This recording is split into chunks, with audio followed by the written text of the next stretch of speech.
Y France 24, la inteligencia artificial ya está con nosotros, no es una película de ciencia ficción y no ha venido en forma de marcianos, sino de programas informáticos que tienen cada vez más peso en nuestra sociedad.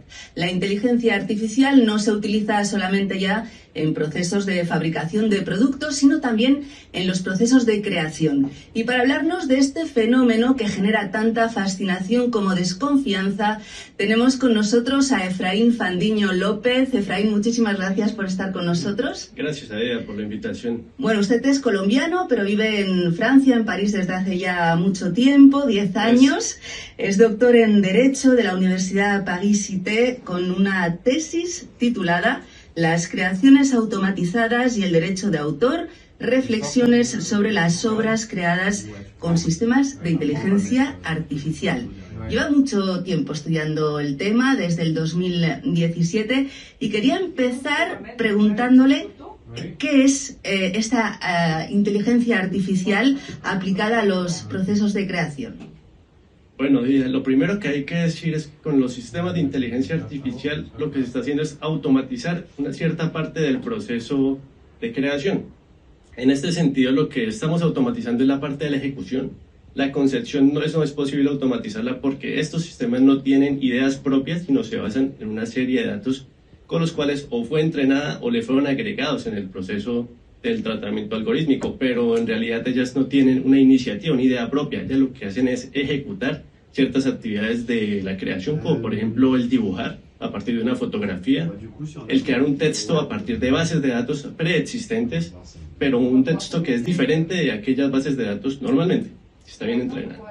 ¿Y en qué campos está ya aplicando esta inteligencia artificial? Que está yendo muy rápido además, ¿no? Está yendo rapidísimo y es sobre todo impresionante, porque yo recuerdo que cuando estaba escribiendo mi tesis yo utilizaba una cierta cantidad de programas que eran completamente malos de alguna manera, porque creaban unas imágenes completamente grotescas, unas imágenes que no tenían ni forma, y de un momento a otro, desde el año pasado estamos viendo DALL-E, estamos viendo Midjourney, estamos viendo también Stable Diffusion, que está creado a partir del código abierto. Entonces es supremamente interesante desde un punto de vista técnico, pero al mismo tiempo un poco escalofriante ver cómo ha avanzado de forma rápida. Y en la generación de textos también ha sido súper impresionante, por ejemplo con ChatGPT, que es el más conocido, el que llevó al mainstream. Y que se está utilizando en muchísimos campos. Vimos un escándalo aquí en Francia, en un examen, por ejemplo, en una universidad, que los alumnos habían utilizado ese programa para redactar, ¿no? Así es, incluso en Colombia un juez decidió utilizar ChatGPT para fundamentar su decisión judicial, algo supremamente tenebroso si uno se pone a pensar en cómo está construido ChatGPT y en cómo debería ser una sentencia judicial. Bueno, le hemos pedido a una inteligencia artificial que nos haga un cuadro inspirado en el artista colombiano Fernando Botero. ¿Se puede considerar una obra original a pesar de haber utilizado la inteligencia artificial en el proceso de creación? Es decir, ¿la inteligencia artificial copia o se inspira de obras que al final son datos, ¿no? Son datos. Y esa es una muy buena pregunta, porque esa es la pregunta clave que hay en este momento en varios tribunales en Estados Unidos, en Inglaterra. Incluso aquí en Francia no demoran en que lleguen las primeras demandas contra los creadores de sistemas de inteligencia artificial. ¿Y cuál es el problema? Que para que estos sistemas de inteligencia artificial puedan funcionar bien necesitan muchos, pero muchos datos para poder extraer los diferentes patrones de las imágenes, las líneas, los colores, para poder reproducirlos posteriormente a través de un cierto tratamiento algorítmico. Entonces, ¿cuál es el problema? Que muchos de estos sistemas de inteligencia artificial reproducen muchos de los datos. A ese fenómeno yo lo llamo la huella o la impronta de los datos. Y es que muchos de esos datos que fueron utilizados para entrenar o como dato de entrada en el sistema de inteligencia artificial se ve reproducido en la obra, o más que la obra, hablemos de la creación o del output, de la imagen que genera.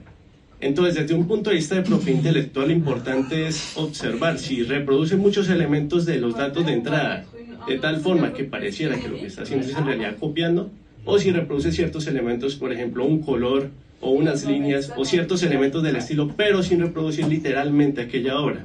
Y todo esto para decir que desde un punto de vista de la originalidad, y aquí podremos citar rápidamente una decisión de la Oficina de Derecho de Autor de los Estados Unidos, Ellos lo que dicen es que básicamente para que una obra pueda ser protegida tiene que ser humana, y cuando hablamos de humano es original, es decir, que reproduzca el trabajo creativo de la persona.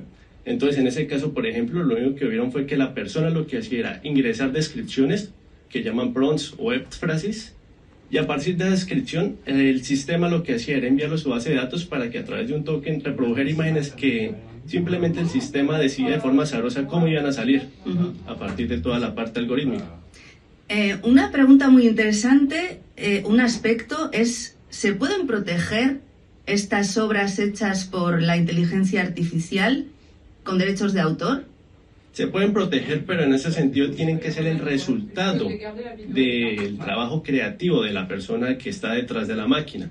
Entonces, en este sentido, yo recuerdo una frase de un youtuber muy conocido en inteligencia artificial que decía que sin control no hay diversión. Entonces, yo podría reformularla para decir que sin control no hay protección. Si la persona no es de verdad la que realiza las decisiones libres y creativas que llegan a esa obra generada por el sistema de inteligencia artificial de forma automatizada,